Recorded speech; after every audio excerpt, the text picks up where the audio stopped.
Hello friends, आज हम इस वीडियो में बिहार स्टेट कक्षा 9 से 10 के लिए रुक्मणी पब्लिकेशन का वॉल्यूम 1 बुक से सेट 8 देखेंगे, जिसमें महत्वपूर्ण 100 प्रश्नों को सॉल्व करेंगे।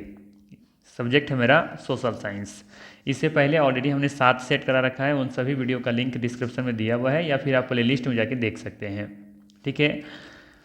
और एक न्यूज़ है आप लोग के लिए, गुड न्यूज़ है कि आप लोग का बिहार परीक्षा समिति के द्वारा जो एडमिट कार्ड है वो 11 तारीख को ही उपलब्ध करवा दिया गया है।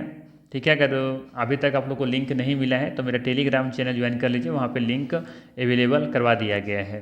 ठीक, वहाँ पर सीधे क्लिक कीजिए, अपना आईडी पासवर्ड डालिए और सीधे पीडीएफ फाइल में डाउनलोड कर सकते हैं एडमिट कार्ड। ठीक है। और आप लोग कॉमेंट करके बताइएगा कि आप लोग का एग्ज़ाम किस डेट में पड़ा हुआ है। ठीक है। तो चलिए शुरू करते हैं और देखते हैं आज का पहला सवाल। पहला सवाल है, तने की वृद्धि की माप होती है। चलिए थोड़ा सा इसको जूम कर लेते हैं। चलिए सवाल फिर से पढ़ लेते हैं। तने की वृद्धि दर मापी जाती है। सवाल है, तने की वृद्धि दर मापी जाती है, किस में मापी जाती है ये आपको बतानी है। यहाँ पे विकल्प आप लोग खुद पढ़िएगा। ठीक है, क्योंकि अगर विकल्प पढ़ेंगे डिस्कस करेंगे तो 100 क्वेश्चन का सेट है तो बहुत लंबा वीडियो बन जाएगा। इसीलिए हम यहाँ पे सिर्फ आंसर को डिस्कस करते हुए चलेंगे, जहाँ ज़रूरत होगा बाकी विकल्पों को भी हम देखते हुए चलेंगे। ठीक, तो याद रखना है, तने की वृद्धि की दर ऑक्सेनोमीटर के द्वारा मापी जाती है। ठीक है, ऑक्सेनोमीटर के द्वारा मापी जाती हैं, जबकि हाइड्रोमीटर के द्वारा, याद रखिएगा, हाइड्रोमीटर के द्वारा द्रव का घनत्व को मापते हैं। किसका? द्रव का घनत्व को मापते हैं। वहीं ओस्मोमीटर के द्वारा क्या मापा जाता है? द्रव का प्रासरण। द्रव का प्रासरण मापने के लिए ओस्मोमीटर का प्रयोग करते हैं, जबकि पोटोमीटर के द्वारा वाष्प उत्सर्जन की दर को मापते हैं। ठीक है। चलिए अगला सवाल है, अस्सील एक नस्ल है, किसकी है? बतख की, टर्की की, मुर्गी की या फिर गिनी फॉल की? तो याद रखना है, अस्सील मुर्गी की नस्ल है। विकल्प नंबर सी सही है। अगला सवाल है, कृषि के क्षेत्र में सुनहरी क्रांति किससे संबंधित है? कृषि के क्षेत्र में सुनहरी क्रांति किससे संबंधित है? तो याद रखना है, सुनहरी क्रांति है ना, ये सुनहरी क्रांति जो है ना, ये बागवानी, शहद और फल से संबंधित है। विकल्प नंबर यहाँ पे डी सही होगा। याद होगा, मछली उत्पादन ये आपका मत्स्य क्रांति से संबंधित है। ठीक है ना, मतलब ये मेरा कहना है कि मत्स्य उत्पादन से संबंधित है क्या? नीली क्रांति। नीली क्रांति से संबंधित है मत्स्य उत्पादन या मछली उत्पादन, ये ऐसा कह सकते हैं आप। ठीक है, थोड़ा सा यहाँ पे सुधार लीजिएगा। मेरा कहने का मतलब है कि नीली क्रांति से संबंधित है मछली उत्पादन। ठीक है। वहीं अंडा का उत्पादन आप लोग को याद होगा, रजत क्रांति से संबंधित है ना। चलिए आगे है, जैव उर्वरक के विषय में कौन सा कथन सत्य है? जैव उर्वरक के विषय में कौन सा कथन सत्य है? पहला विकल्प में है, वे पारितंत्र के मित्र हैं, बिल्कुल सही है ना। वे धीरे धीरे खेत को बंजर भूमि में बदल देते हैं, कथन गलत है।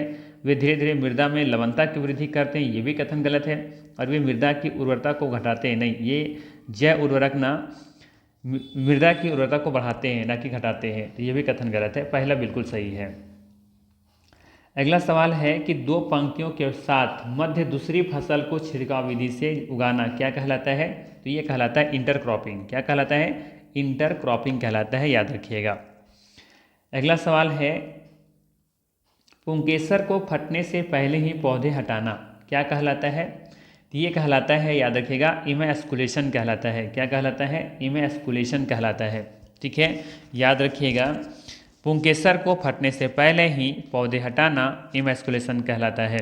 पॉलिनेशन में वर्तिका से वर्तिकाग्र तक परागण का गमन होता है। पॉलिनेशन में क्या होता है?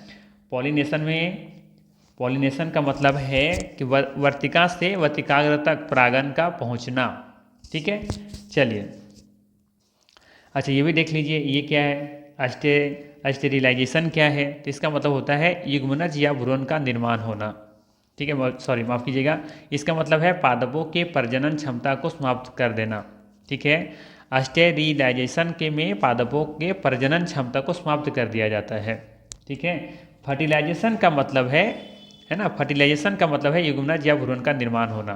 ठीक है, फर्टिलाइजेशन का क्या मतलब है? युग्मनज या भ्रूण का निर्माण होना। ठीक है, समझ में आया चारों विकल्प क्या है?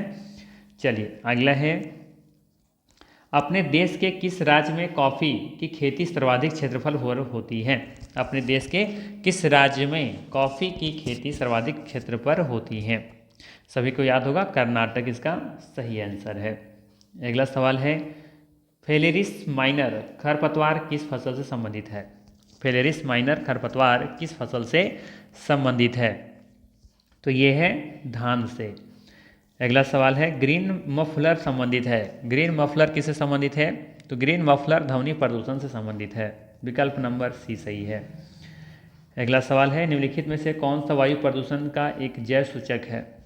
बताना है निम्नलिखित में से कौन सा वायु प्रदूषण का एक जैव सूचक है? सही आंसर होगा इसका लाइकन। ठीक है, लाइकन वायु प्रदूषण का एक जैव सूचक है।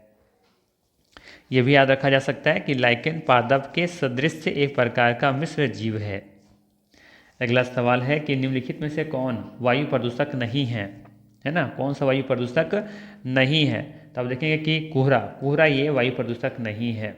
ठीक है, कह सकते हैं कि कोहरा जो है ना, कोहरा कैसे वायु प्रदूषक हो सकता है? कोहरा सिर्फ क्या एक देख सकते हैं कि ये आपका कोहरा जो है ना एक प्रकार का ये बादल है जो कि पृथ्वी के धरातल के सन्निकट होता है ना? तो ये कह सकते हैं वायु प्रदूषक नहीं है। इसमें क्या होता है ना कि जल जो होता है वो बूंद या वायु में निलंबित हिम रवे के रूप में जमा होते हैं। तो ये कोहरा वायु प्रदूषक नहीं है, लेकिन ओजोन है, कैडमियम भी है और शीशा भी है। ये सभी वायु प्रदूषक है, लेकिन कोहरा नहीं है। आसान सा ऑप्शन था।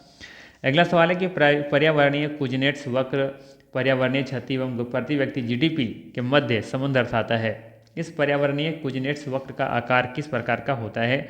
ये थोड़ा सा डीपली क्वेश्चन पूछा गया। इसका आंसर याद रखिएगा, उल्टा यू आकार का होता है इस तरीके से।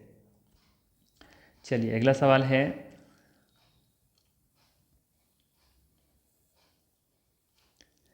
सवाल है, घास स्थलों में वृक्ष पारिस्थितिकी अनुक्रमण के अंश के रूप में किस कारण घासों को प्रतिस्थापित नहीं करते हैं? सवाल है, घास स्थलों में वृक्ष पारिस्थितिकी अनुक्रमण के अंश के रूप में किस कारण घासों को प्रतिस्थापित नहीं करते हैं? इसका सही आंसर हो जाएगा विकल्प नंबर सी, जल की सीमाओं एवं आग के कारण। ठीक है ना? अगला सवाल है कि उत्तर पूर्वी भारत में पारंपरिक रूप से प्रदर्शित किया जाने वाला जौबनी नृत्य किनके द्वारा किया जाने वाला नृत्य रूप है? बात कहाँ पे हो रहा है? उत्तर पूर्वी भारत का। ठीक है, तो यहाँ पे याद रखिएगा, ये दिमास जन जो है ना, ये उत्तर पूर्वी भारत में पारंपरिक रूप से प्रदर्शित किया जाने वाला जौबनी नृत्य का एक रूप है, दिमास जन।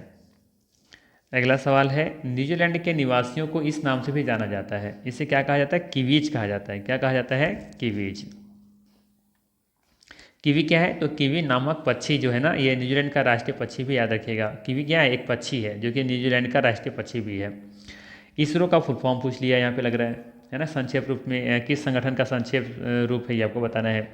इसका फुल फॉर्म पता होना चाहिए, है ना? क्या फुल फॉर्म होता है इसका? फुल फॉर्म होता है Indian Space Research Organisation. Indian Space Research organisation.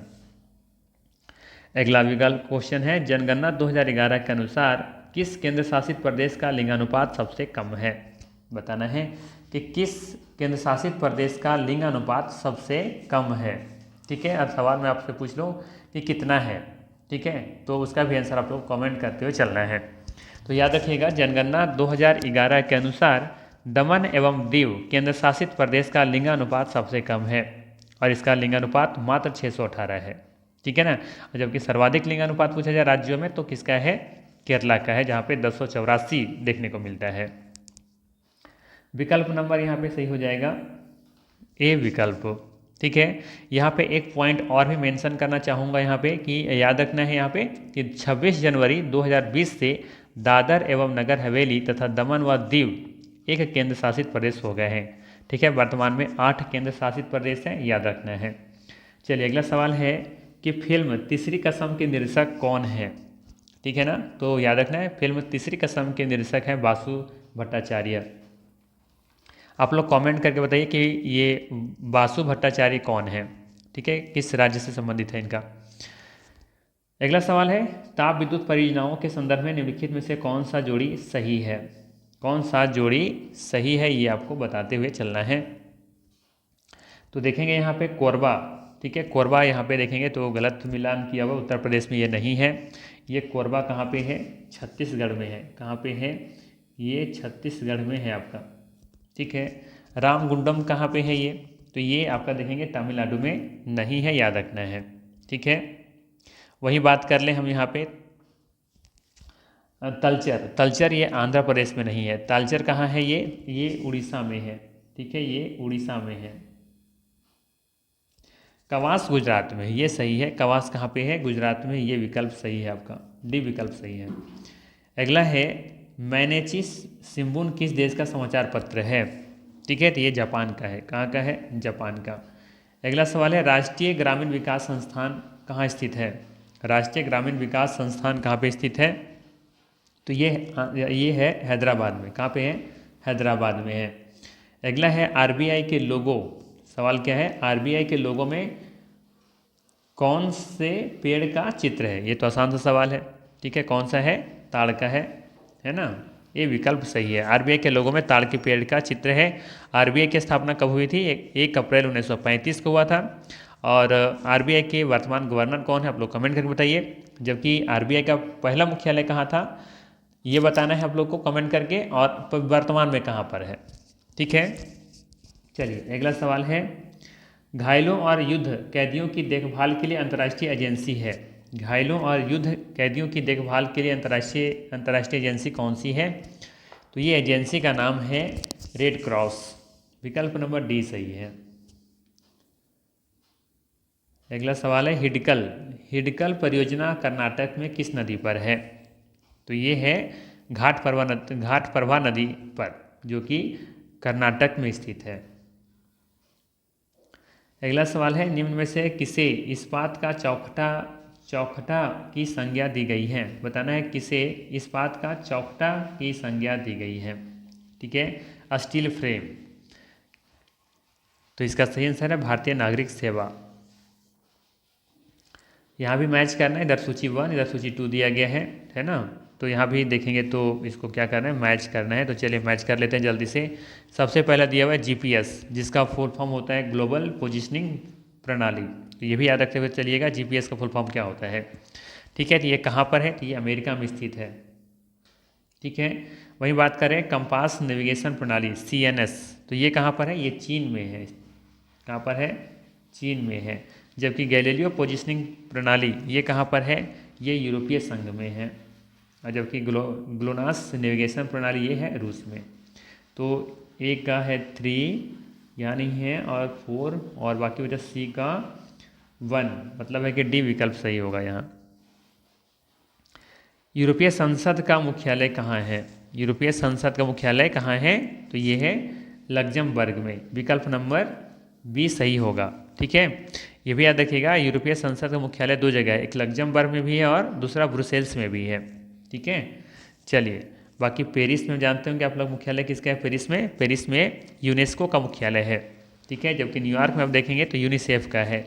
जबकि जेनेवा में तो बहुत सारे संगठन का देखेंगे मुख्यालय है, जैसे WTO WHO है ना। तो इस तरह के बहुत सारे संगठन का यहाँ पे देखेंगे तो मुख्यालय है। अगला सवाल है कि वर्तमान भारत में जन्म दर तथा मृत्यु दर से संबंधित निम्न में से कौन सा कथन सही है, ठीक है। तो बात करें यहाँ पे पहला विकल्प के बारे में दे रखा है कि जन्म दर उठ रही है तथा मृत्यु दर गिर रही है। ये कथन गलत है, ठीक है। मृत्यु दर भी यहाँ पे क्या हो रही है? दर गिर रही है। जन्म दर उठ रही है ऐसा नहीं है। जन्म दर गिर रही है तथा मृत्यु दर उठ रही है, ये भी कथन गलत है। याद रखना है कि वर्तमान भारत में जन्म दर और मृत्यु दर दोनों गिर रही हैं। विकल्प नंबर C सही है यहाँ पर, ठीक है। जन्म दर भी बढ़ रही है और मृत्यु दर भी कम हो रही है, दोनों चीज़ें सही हैं।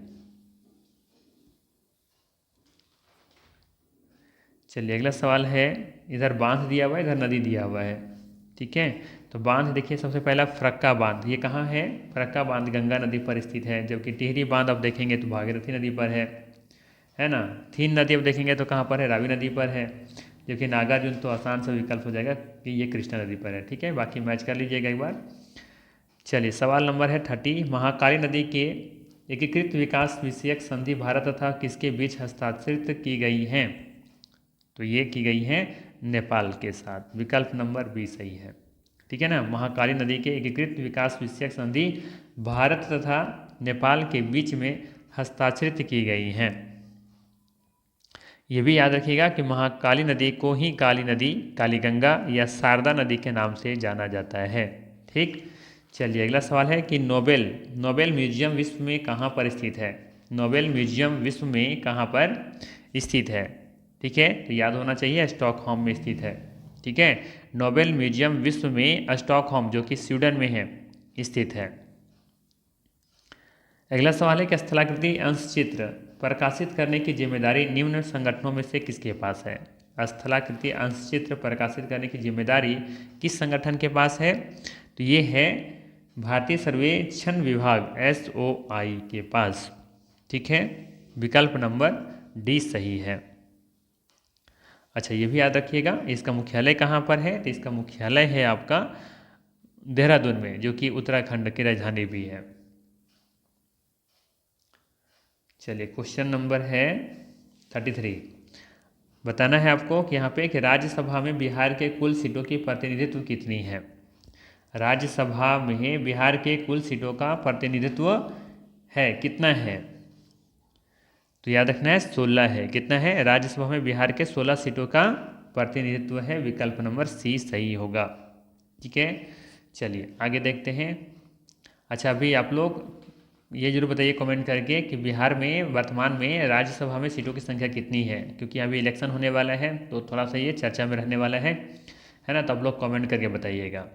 ठीक है, चलिए, और ये भी कमेंट करके बताइए कि लोकसभा के लिए कितनी सीटें हैं। राज्यसभा के लिए तो 16 सीट है, लोकसभा के लिए कितना है। चलिए, दो विकल्प है आप लोग के पास, 40, 44, इनमें से कोई नहीं। चलो, 3 ऑप्शन आप लोग के पास, 40, 44, इनमें से कोई नहीं। चलिए अगला सवाल है, किस व्यक्ति को विधि द्वारा स्थापित प्रक्रिया के अतिरिक्त उसके जीवन और व्यक्तिगत स्वतंत्रता के अधिकार से वंचित नहीं किया जा सकता है। यह संविधान के किस अनुच्छेद में वर्णित है। किसी व्यक्ति को विधि द्वारा स्थापित प्रक्रिया के अतिरिक्त उसके जीवन और व्यक्तिगत स्वतंत्रता के अधिकार से वंचित नहीं किया जा सकता, ये संविधान के किस अनुच्छेद में वर्णित है। ये वर्णित है अनुच्छेद 21 में, आर्टिकल 21 में। अगला सवाल है, वर्तमान संविधान का मूल आधार क्या है।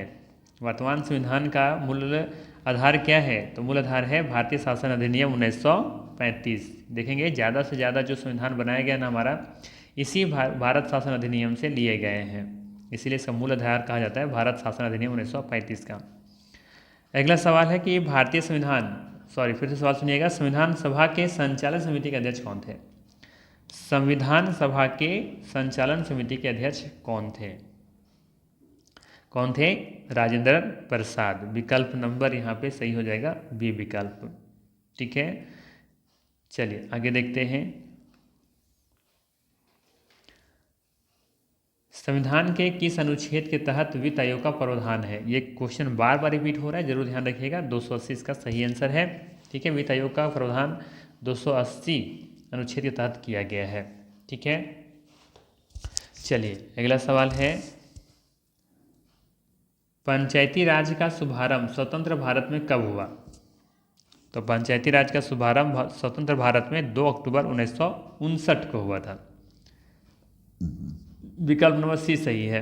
अगला सवाल है, विधान परिषद में सदस्यों की न्यूनतम संख्या होती है। विधान परिषद में सदस्यों की न्यूनतम संख्या कितनी होती है, ये आपको बतानी है। तो कितना होता है, 40, न्यूनतम 40 होता है। लेकिन किसी किसी राज्य में देखेंगे कि कम भी है। यहाँ पे कम नहीं है, विधान परिषद में कम नहीं है। कम किस में है, विधान सभाओं वाला में। तो देखेंगे कहीं कहीं कुछ अलग आर्टिकल के तहत देखा गया है कि कम भी जितना ज़रूरत होता है उससे भी कम रखा गया है। बट यहाँ पे ध्यान रखना है कि 40 से कम नहीं होगी। ठीक है, और इसके सदस्यों का जो कार्यकाल होता है कितना होता है, 6 वर्ष का होता है। इम्पोर्टेंट पॉइंट ये है कि बिहार जो विधान परिषद है उसकी सदस्यों की संख्या 75 है, ये इम्पोर्टेंटली याद रखना है। ठीक है, और सर्वाधिक किस विधान परिषद में है, तो उत्तर प्रदेश का जो विधान परिषद है ना, वहाँ पे सर्वाधिक सदस्य हैं, 100 सदस्य हैं। ठीक, चलिए, निम्नांकित में से किस देश में एक दलीय पद्धति है। किस देश में एक दलीय पद्धति है, यह बताना है आपको। इसका सही आंसर क्या हो जाएगा, चीन में एक दलीय पद्धति है। अगला सवाल है कि सूचना का अधिकार अधिनियम कब से प्रभावी हुआ था। ठीक है, कब से हुआ था, 5 से। विकल्प नंबर सी सही है। अगला सवाल, भारतीय संविधान का 73वां संशोधन संबंधित है। ठीक है, तो यहाँ पर 73वां और एक है 74वां, ये दोनों जरूर याद रखिएगा। ठीक है, तो याद रखना है भारतीय संविधान का 73वां संशोधन अधिनियम पंचायती राज से संबंधित है। विकल्प नंबर बी सही होगा, जबकि 74वां याद रखिएगा नगर पालिका से है। अगला सवाल है, वर्तमान में बैंकों के विलय के पश्चात कितने राष्ट्रीयकृत बैंक हैं। ठीक है, तो याद रखना है वर्तमान में 12 राष्ट्रीयकृत बैंक हैं, है ना। याद होगा 19 जुलाई 1969 को 14 बड़े व्यावसायिक बैंकों को विलय किया गया था। ठीक है, और उसके बाद 15 अप्रैल 1980 को 6 अन्य अनुसूचित बैंकों को राष्ट्रीयकरण कर दिया गया था। ठीक है, तो यहाँ पे डी विकल्प सही है। फिलहाल याद रखना है, फिलहाल अभी कितने हैं राष्ट्रीयकृत बैंक, 12 हैं। जैसा कि उन्होंने कहा कि 14 बैंकों को राष्ट्रीयकृत किया गया था 1969 में, और 1980 में किया गया था 6, तो 14 26 तो ऐसे ही हो गया। तो हम कह रहे हैं कि राष्ट्रीयकृत बैंकों की संख्या 12 ही है। इसका मतलब है कि कुछ बैंकों को मर्ज कर दिया गया है। ठीक है, अगला सवाल, विश्व व्यापार संगठन का मुख्यालय अवस्थित है। जैसा कि कुछ देर पहले हमने बताया कि इसका मुख्यालय कहाँ है, जेनेवा में है। WTO हो या WTO यह हो या फिर WHO हो। ठीक है, अगला सवाल है कि सुकन्या समृद्धि योजना कितनी आयु वर्ग के लिए निर्धारित की गई है। तो ये 0 से 10 वर्ष के लिए है। ठीक है, सुकन्या समृद्धि योजना की कितनी आयु वर्ग के लिए निर्धारित की गई है, 0 से 10। ठीक है, इसे जो लॉन्च किया गया था प्रधानमंत्री नरेंद्र मोदी के द्वारा लॉन्च किया गया था। अगला सवाल है, भारतीय पासपोर्ट में कितने अंक होते हैं। भारतीय पासपोर्ट में 7 अंक होते हैं। कितने अंक होते हैं, 7। आधार कार्ड में होते हैं 12। ठीक है, चलिए पैन कार्ड में कितने होते हैं, 10। ये सब याद रखिए, है ना, एग्जाम में पूछा जा सकता है और बिल्कुल पूछा भी गया है पहले भी।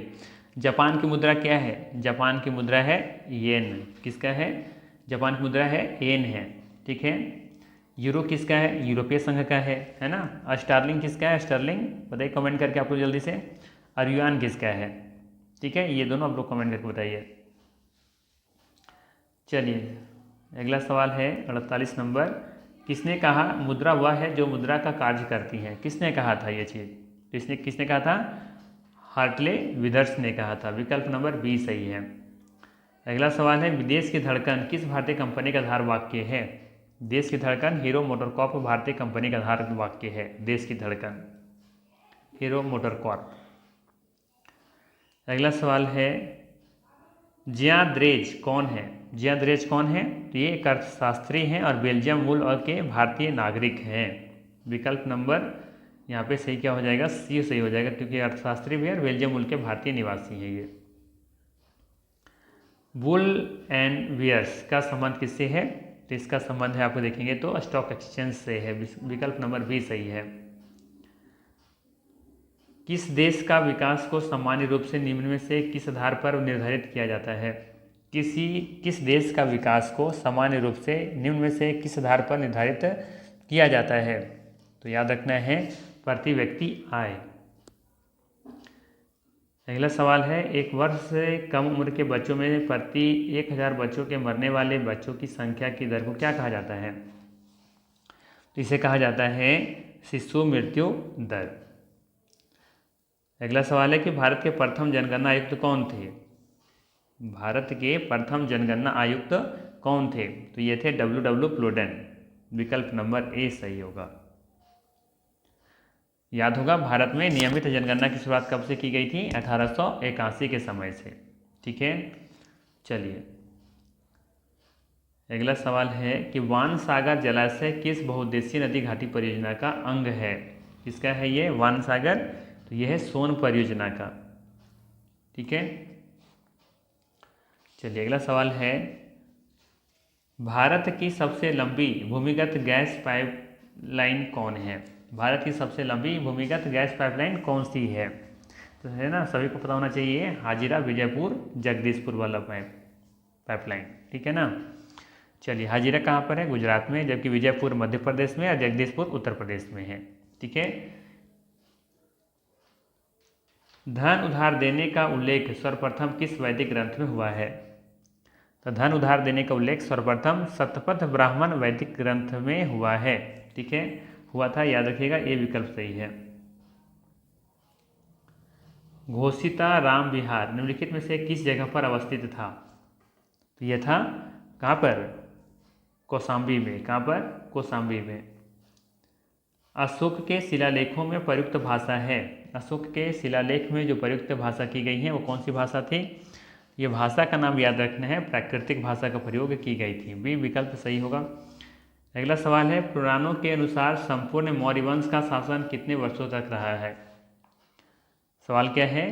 पुराणों के अनुसार संपूर्ण मौर्य वंश का शासन कितने वर्षों तक रहा? तो याद रखना 137 वर्षों तक। अगला सवाल है, प्रारंभिक ऐतिहासिक काल में चीनी भारत को किस नाम से जानते थे? सवाल क्या है?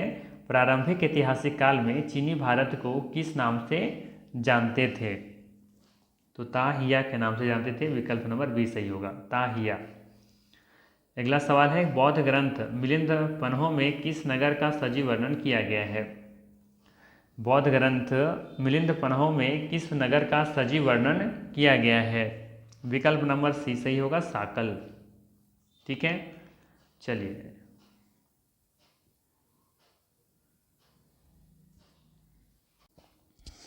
अगला सवाल है, किस चीनी जनरल ने कनिष्क को हराया था? सवाल है, किस चीनी जनरल ने कनिष्क को हराया था? सही आंसर है पान चाओ, अर्थात ए विकल्प यहाँ पे सही है। ठीक है, याद है ना, ये वही कनिष्क हैं जिन्होंने शक संवत जो कि 78 ईस्वी में आया था तो उसको चलवाया था, शक संवत को, जो भारत सरकार इसको प्रयोग में भी लाता है। ठीक है ना, और कुषाण वंश का सबसे प्रतापी राजा भी कौन था? कनिष्क ही था। ठीक, अगला सवाल है कि उत्तर भारत के किस नगर को सर्वोत्तम रेशम उत्पादन केंद्र माना जाता है? उत्तर भारत के किस नगर को सर्वोत्तम रेशम उत्पादन केंद्र माना जाता है? सही आंसर है इसका वाराणसी। विकल्प नंबर डी सही है। उत्तर भारत के वाराणसी नगर को सर्वोत्तम रेशम उत्पादन केंद्र माना जाता था। ठीक है, उत्तर भारत के वाराणसी नगर को सर्वोत्तम रेशम उत्पादन का केंद्र माना जाता था, ये आपको याद रखनी है। वैसे रेशम की खोज अगर आपसे पूछा जाए कब हुई थी और कहाँ हुई थी, तो याद रखना कि चीन में हुई थी और 118 ईसा पूर्व में ही हो गई थी। अगला सवाल है, 9वीं शताब्दी का मेधातिथि किस प्रसिद्ध ग्रंथ की टीकाकरण था? सही आंसर है नारद स्मृति। विकल्प नंबर डी सही है।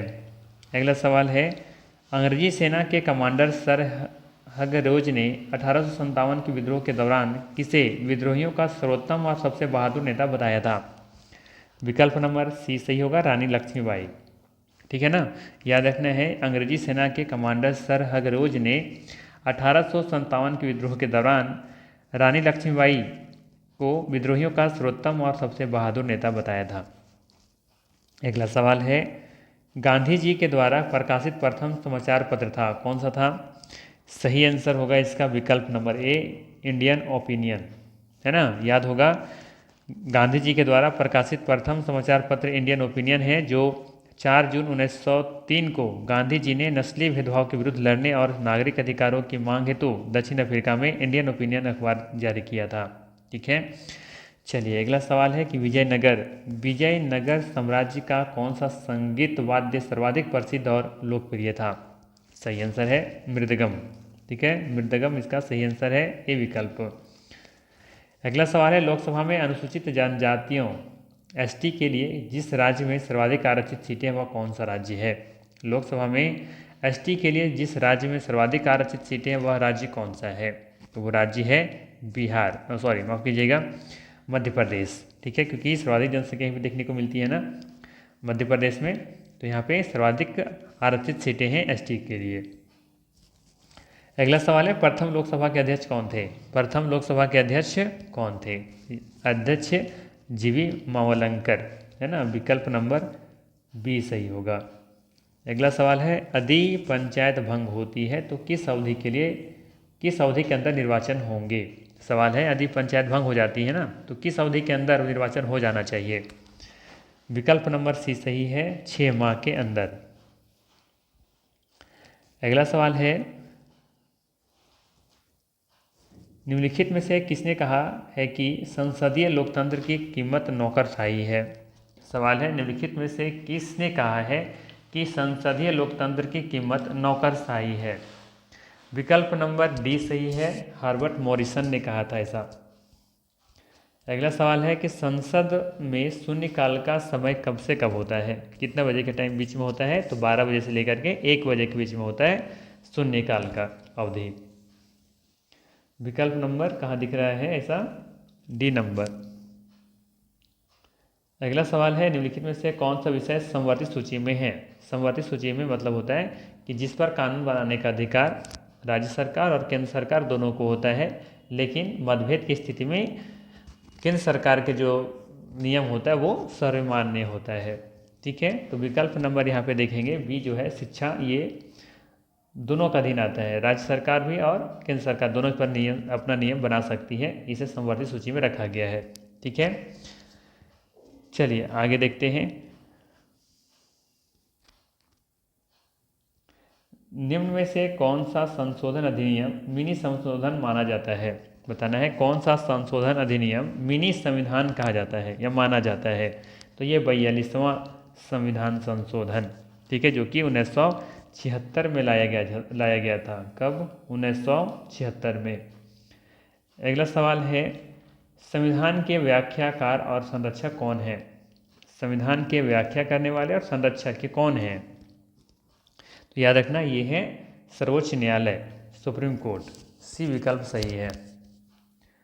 चलिए अगला सवाल है लोकसभा में राज्यवार सीटों का आवंटन 1971 की जनगणना पर आधारित है, यह निर्धारण किस वर्ष तक ये यथावत रहेगा। ठीक है, सवाल क्या है कि लोकसभा में राज्यवार सीटों के आवंटन 1971 की जनगणना जो हुई थी उसी पर आधारित है ये तो ये निर्धारण जो है ना ये किस वर्ष तक यथावत रहेगा, मतलब इसी तरीके से रहेगा, ये इसमें कोई बदलाव नहीं होगा, किस वर्ष तक ये आपको बताना है। इसका सही आंसर होगा 2026 तक। ठीक है, कुछ इंपॉर्टेंट पॉइंट जो ध्यान में रखिएगा। पहले ध्यान रखिएगा कि लोकसभा में राज्यवार सीटों का आवंटन 1971 की जनगणना पर आधारित है, ये निर्धारण 2026 ईस्वी तक किसी तरह से बना रहेगा, यथावत रहेगा। दूसरा पॉइंट याद रखिएगा कि 84वां संविधान संशोधन अधिनियम 2001 है ना, फिर से सुनिएगा, 84वां संविधान संशोधन अधिनियम 2001 के द्वारा यह प्रावधान किया गया है कि 2026 ईस्वी तक लोकसभा और विधानसभाओं की सीटें यथावत रहेगा।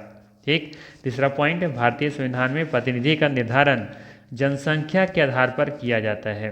ठीक है, और एक और पॉइंट याद रखिएगा, पांचवा पॉइंट कि आर्टिकल 82 में प्रावधान है कि संसद प्रत्येक जनगणना के बाद सीटों का पुनर्स्थापन करे। ठीक है, चलिए अगला सवाल है प्रोटेम स्पीकर का कर्तव्य होता है, क्या कर्तव्य होता है इनका कर्तव्य होता है सदस्यों का शपथ दिलाना। ठीक है, प्रोटेम स्पीकर कर्तव्य सदस्यों का शपथ दिलाना होता है। अगला सवाल है हीरक वलय एक दृश्य है जिसे देखा जा सकता है। हीरक वलय एक दृश्य है जिसे देखा जा सकता है, तो याद रखना है ये केवल पूर्णतः पथ चिन्ह के परिधियों क्षेत्र पर देखा जा सकता है। ठीक, अगला सवाल है 0 डिग्री अक्षांश तथा 0 डिग्री देशांतर अवस्थित है। 0 डिग्री अक्षांश और 0 डिग्री देशांतर ये कहाँ स्थित है, ये स्थित है अटलांटिक महासागर में। ठीक, चलिए मतलब समझ में आ रहा है ना, 0 डिग्री अक्षांश तथा 0 डिग्री जो देशांतर रेखा है, जैसे मान लो 0 डिग्री ये अक्षांश रेखा और ये 0 डिग्री देशांतर रेखा, तो ये दोनों जो मिलन बिंदु है वो किस मतलब कहाँ पे स्थित है ये आपसे पूछा गया है, तो ये अटलांटिक महासागर में स्थित है दिए गए विकल्पों के अनुसार। अगला सवाल है कि महान हिमयुग का संबंध किससे है। महान हिमयुग का संबंध प्लीटोस्टोसीन से है। ठीक है, प्लीस्टोसीन से है, अर्थात विकल्प नंबर ए सही होगा। अगला सवाल है संसार का सर्वाधिक सक्रिय ज्वालामुखी कौन सा है। संसार का सर्वाधिक सक्रिय ज्वालामुखी किलायु है, विकल्प नंबर सी सही है। अगला सवाल है निम्नलिखित देशों में से कौन सा एक स्थल रुद्ध है। स्थल रुद्ध मतलब जिसका कोई तटीय सीमा नहीं लगता है, तो दिए गए विकल्प में सब देखेंगे तो सही आंसर हो जाएगा यहाँ पे विकल्प नंबर ए सही हो जाएगा, बोलोवियो। ठीक है, बोलोविया जो है ना इसका ये स्थल रुद्ध देश है, इसका कोई तटीय सीमा नहीं लगता, ये लैंडलॉक देश है। ठीक है, चलिए वैसे अब देखा जाए तो पूरे दुनिया में, पूरे संसार में, विश्व के लगभग 45 ऐसे देश हैं जिसका कोई भी तटीय सीमा नहीं लगता है, अर्थात कुल 45 देश ऐसे हैं जो स्थल रुद्ध देश हैं। अगला सवाल है कि किन दो पर्वत श्रेणियों के मध्य कश्मीर घाटी स्थित है। ये सवाल कई बार हम लोग को बता चुके हैं कि कश्मीर जो है ना, ये कश्मीर जो घाटी है ये आपका वृद्ध हिमालय और पीर पंजाल के बीच में स्थित है। वृद्ध हिमालय और पीर पंजाल के बीच में, विकल्प नंबर बी सही है। अगला है निम्नलिखित समुद्री धाराओं में से कौन हिंद महासागर की धारा नहीं है। समुद्री धाराओं में से कौन हिंद महासागर की धारा नहीं है। तो ये बेंगुला धारा जो है ना, ये हिंद महासागर की धारा नहीं है। ठीक है, याद रखना है, समुद्री धाराओं में से बेंगुला धारा हिंद महासागर की धारा नहीं है। हिंद महासागर की धाराओं पर स्थल मंडल तथा मानसूनी हवाओं का पर्याप्त इफेक्ट देखने को मिलता है। ठीक है, अगुल्हास धारा हिंद महासागर में प्रवाहित होने वाली गर्म जल धारा है। ठीक है, ये वाला। अगला सवाल है कि रामसर कन्वेंशन निम्नलिखित में से किससे संबंधित है। तो ये वेटलैंड से संबंधित है, आर्द्रभूमि से संबंधित है, जो कि रामसर जो कन्वेंशन हुआ था कहाँ पे हुआ था, 1971 में ईरान में हुआ था। ठीक है, चलिए अगला सवाल है कि राष्ट्रीय केला अनुसंधान संस्थान कहाँ पर स्थित है। ठीक है, ये कई बार आप लोगों को बता चुके हैं, कमेंट करके जल्दी से बताइए राष्ट्रीय केला अनुसंधान केंद्र स्थित कहाँ पर है। ये है त्रिची में, विकल्प नंबर ए सही होगा। ठीक है, चलिए अगला सवाल है, भारत का सबसे महत्वपूर्ण खनिज युक्त शैल तंत्र है, कौन सा है। सबसे महत्वपूर्ण खनिज युक्त शैल तंत्र कौन सा है। तो याद रखना है यहाँ पे धारवाड़ तंत्र, विकल्प नंबर बी सही होगा। अच्छा, यहाँ पे याद रखिएगा ना, ये वाला जो है आपका त्रिची, ये कहाँ पे है, तमिलनाडु में है ना, याद रखिएगा, ऐसा ना कि पता चले कि त्रिची पता ही नहीं कि कहाँ है। याद रखिएगा त्रिची ये तमिलनाडु में है। चलिए अगला सवाल है, निम्नलिखित शैल तंत्रों में से कौन भारत के कोयला भंडार डिपॉजिट्स का प्रमुख स्रोत है। क्या हो जाएगा, गोंडवाना, विकल्प नंबर बी सही होगा, है ना। गोंडवाना तंत्र भारत के कोयला भंडार का प्रमुख स्रोत है। भारत में कोयला दो क्षेत्रों में विशेष रूप से पाया जाता है, गोंडवाना क्षेत्र और तृतीय कल्प क्षेत्र। अगला है कि सेवराय पहाड़ी कहाँ अवस्थित है। सेवराय पहाड़ी कहाँ पर स्थित है, ये तमिलनाडु में स्थित है, विकल्प नंबर डी सही है। अगला सवाल है कि द्वितीय विश्व युद्ध 1939 से 45 के बीच में हुआ था, का तत्कालीन कारण क्या था, है ना। इसका तत्कालीन कारण क्या था। इसका तत्कालीन कारण था पोलैंड पर जर्मनी का आक्रमण। ठीक है, डी विकल्प सही है। अगला सवाल है कि द्वितीय विश्व युद्ध में 1 सितंबर 1939 को पोलैंड पर किसने आक्रमण किया था। किसने किया था, हिटलर ने किया था, विकल्प नंबर बी सही है। अगला सवाल है, पर्सा के राजा विलियम प्रथम को 1871 ईस्वी में कहाँ जर्मनी का सम्राट घोषित किया गया। विकल्प नंबर डी सही होगा, वर्साय। हर्ष का राजकवि कौन था। आसान सा सवाल है, हर्ष का राजकवि कौन था। तो याद रखना है, हर्ष का राजकवि वानभट्ट था।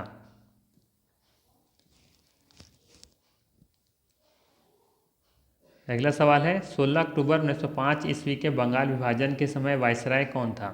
16 अक्टूबर 1905 ईस्वी के बंगाल विभाजन के समय वायसराय कौन था। कौन था, लॉर्ड कर्जन। कौन था, लॉर्ड कर्जन था। ठीक है, अगला सवाल है, बराबर पहाड़ी की गुफाओं के विषय में निम्नलिखित में से कौन सा एक सही नहीं है। कौन सा एक सही नहीं है। तो बात करें पहला कथन के बारे में, दे रखा है कि बराबर पहाड़ी पर कुल 4 गुफाएं हैं, ये कथन सही है। 3 गुफाओं की दीवार पर अशोक के अभिलेख उत्कीर्ण है, ये भी सही है। ये अभिलेख इन गुफाओं को आजीविकाओं को समर्पित होने का उल्लेख करता है, ये भी सही है। ये अभिलेख ईसा पूर्व 6वीं शताब्दी के हैं, ये कथन यहाँ पे गलत है।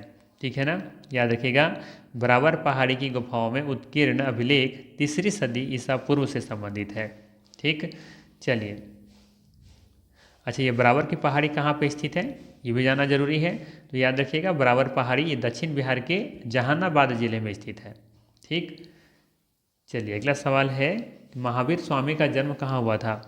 महावीर स्वामी का जन्म कुंडल ग्राम वैशाली के निकट 540 ईसा पूर्व में हुआ था। ठीक है, विकल्प नंबर ए सही होगा।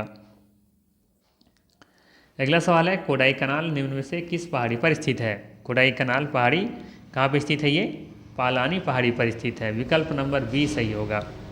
ठीक है, और ये भी याद रखिएगा कि कोडाई कनाल भारत के तमिलनाडु राज्य में अवस्थित नगर है। ठीक है ना। चलिए, बाकी जानते होंगे आप लोग कि नीलगिरी पहाड़ी जो है वो पश्चिमी घाट पूर्वी घाट जहाँ मिलती हैं तो उसे नीलगिरी की पहाड़ी के नाम से जानते हैं। जबकि अगला सवाल है, तिरहुत नहर का संबंध किस नदी से है? तिरहुत नहर का संबंध गंडक नदी से है। विकल्प नंबर सी सही होगा। और इस सेट का आखिरी सवाल है आपके लिए कि भारतीय संविधान के निम्न में से किस अनुच्छेद के अंतर्गत मौलिक अधिकारों के परिवर्तन का निलंबन किया जा सकता है? सवाल है कि भारतीय संविधान के निम्न में से किस अनुच्छेद के अंतर्गत मौलिक अधिकारों के परिवर्तन का निलंबन किया जा सकता है? विकल्प नंबर ए सही होगा, आर्टिकल 359 के तहत। ठीक है, याद रखिएगा भारतीय संविधान के अनुच्छेद 359 के अंतर्गत मौलिक अधिकारों के परिवर्तन का निलंबन किया जा सकता है। ठीक है, तो विकल्प नंबर ए यहाँ पे बिल्कुल ही सही होगा। तो ये था महत्वपूर्ण 100 प्रश्नों का आंसर।